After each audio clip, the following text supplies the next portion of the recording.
Please God, we should have an end to this sorrows. Nobody should be hurt. We don't want anybody to be hurt. Okay, let us begin. Welcome back to the Daily Living Jewish Kids Shulchan Aruch class.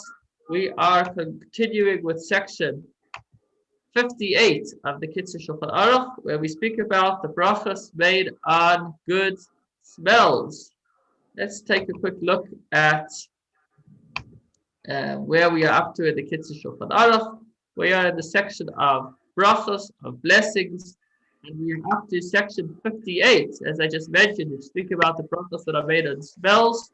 We're almost finished discovering all the brachas. Next, we'll learn about a bracha on hearing good news or other types of news of special sights, and birchas hagoybel after being saved from a dangerous situation. And with that, we will conclude the laws of brachas. But now, let's take a look at the laws of making a bracha on good smells.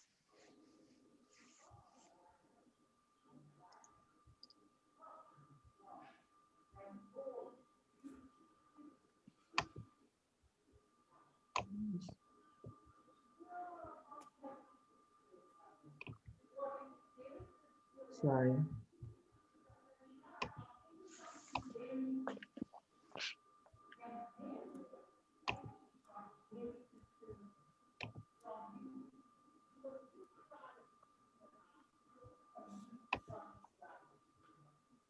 Here we go. Welcome, Greg. So just as we are forbidden to enjoy food or drink without making a bracha, so are we forbidden to enjoy any fragrant scent before making a bracha. As the pasuk says, let every soul praise Hashem. Now, what does it mean that every soul should praise Hashem? Kol haneshama shehalal ka. By the way, we say this every day in the davening, in the middle of the verses of song, just before Baruch Hashem La'olam Amen V'Amen. So why does it say the soul should praise Hashem? So the rabbis say that this is a reference to making a bracha for something that only the neshama enjoys, which is the fragrant scent. Because when you smell something, your body doesn't get changed by it, but you enjoy it. However, although you need to make a bracha before you smell something that smells good, after enjoying the fragrance, you wouldn't need to make an after bracha, because the moment you've finished smelling it, then your enjoyment ceases, it's gone. It's as if it never happened. And so it would be equivalent to somebody that already, the food had digested in their system. We've learned that although there's a bracha that one makes after eating, one can only make that bracha provided one still feels the benefits of the food in one's stomach. But as far as smelling something good, once we're finished smelling it, then we don't still feel it in our system. And so therefore the rabbis did not institute it after bracha, but they did institute a bracha that should be made before smelling something. So we're going to see that there are actually a number of different brachas that are made for different types of items that have a good smell. Let's go through the different items. So what bracha do you say over a pleasant fragrance? What is the bracha?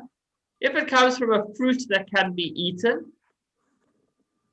whether it is a fruit of the tree or a fruit of the ground, even if it's a fruit or vegetable that can be eaten only when mixed with other ingredients. I'm thinking maybe mint. Not sure what else comes to mind.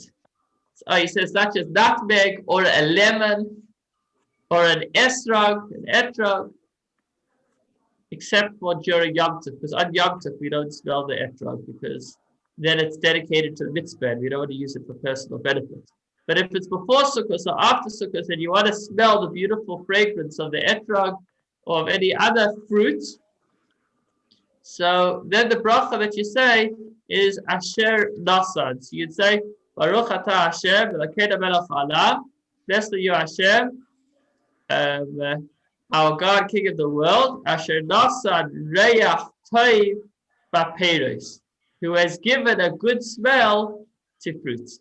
And then you would make that bracha before eating the etrog, and then before smelling the etrog, and then you'd go ahead and smell the etrog. And before smelling any fruit or vegetable that smells good, you'd say, blessed are you Hashem, who has given a good smell to the fruit, and then you go ahead and eat it. Different sidurim, there might be slight variations, either Asher Natan, who has given a good smell, or in the present tense, Asher Noisin, who gives a good smell. Either way, before smelling that etrog, one needs to make a bracha. However, you only say this bracha when you intentionally inhale it. So if you're walking through the market and suddenly there are these strong smells that you really enjoy, so you didn't intend it, you were just walking down the street and they came your way.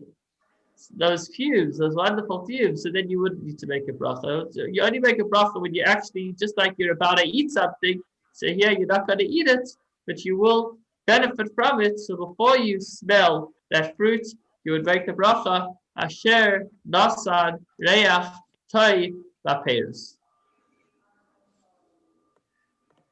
Okay, if you only planned on eating the fruit and you didn't intend on smelling it, and it went up your nose as well, the fumes, then you wouldn't make a bracha over it. If you smell roasted coffee, okay, those coffee drinkers, which has a pleasant scent, you would say the bracha, Shanas and Reach Tov Laperis. If you want to have a good sniff and a good roasted coffee, there's a bracha to be said, believe it or not. It's smelling the coffee before you even get a chance to drink it. Okay, so that's if it's from a fruit. What happens if the good smell is not coming from a fruit, but it's coming from the tree itself or the plant itself? So then you would say, Baruch atah Hashem, Elokeinu melech ha'olam, blessed are you Hashem, our God, King of the world, Boirei, Atzei, V'samim, who creates trees with a fragrance or fragrant woods. So therefore, if you wanted to smell a myrtle or a rose, see, interesting, he says a tree-like plant. Nowadays, it seems like the roses that we have today are more like vegetables, fruit. Not sure what bracha you say when smelling a rose. I'll have to get back to you on that. But since the main feature of these is not their food value, but rather their fragrance, they are not considered fruit. So even if some people do eat some types of roses, we learned about that a little earlier, since it's predominantly not used to be eaten, rather it's used to be smelled, so then you wouldn't say the bracha, Shanas and Reach Tov Laperis. We don't thank Hashem for giving a good smell to the fruit, because it's not a fruit. Rather you'd say, Boirei, Atzei, V'samim, the creator of fragrant woods. Okay, here's an interesting question. What about smelling the wine before you drink it? Okay, I never thought of that. It doesn't smell good. Like, the people really enjoy smelling it. Yeah? Okay, let's see what comes up our way. Regarding pepper and ginger, some say that you would make a bracha. Others say that no bracha would be said. Therefore, rather don't smell them. Let's see if before tomorrow, what's today, Tuesday, I can give you some more insight, some further insight on the pepper, on the ginger, and on the wine. So we've discussed fruits, we've discussed trees. What about herbs or herbs, depending on where you live? So if it comes from grass or herbs, then you would say the bracha Boirei Isvei V'samim. In Hebrew, Esev means grass or herbs. So you would say the creator not of fragrant trees, but rather who creates fragrant herbs. The letter Ayin of Isvei is vocalized as a short I. The letter Beis is pronounced as a Vei, so Isvei. Likewise, the base of the V'samim is V'samim, not V'samim. Interesting. I think there's probably difference of opinions about that, because I'm pretty sure in our Siddur, when we make Havdalah, we say V'samim, not V'samim. So we'll have to get back to you on that. That's point number 4. Okay, this is an emphasis word. This is he speaks about when the following letter, the first letter of the next word,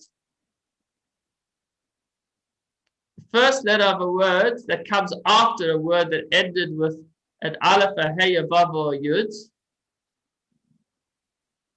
never carries a dagesh. So it'll always be ver, not ber. That's kind of for Hebrew grammar. I'll leave that for now. The characteristic feature that tells the difference between a tree and a herb is this. If its stalk is as hard as a stalk of flax and is perennial and produces leaves, it's a tree. But if the stalk is always soft, it's a herb. So based on that, it sounds like roses would actually be considered like a tree in this regard. And you'd say, not Baire, you'd say Baire Atse Besamim, who creates fragrant wood or trees, rather than Baire Isme Besamim, who creates fragrant herbs. Okay, what if it's not a fruit, it's not a tree, it's not a herb, it's something else? Stay tuned, please God, tomorrow, same time, same place. Thank you so much.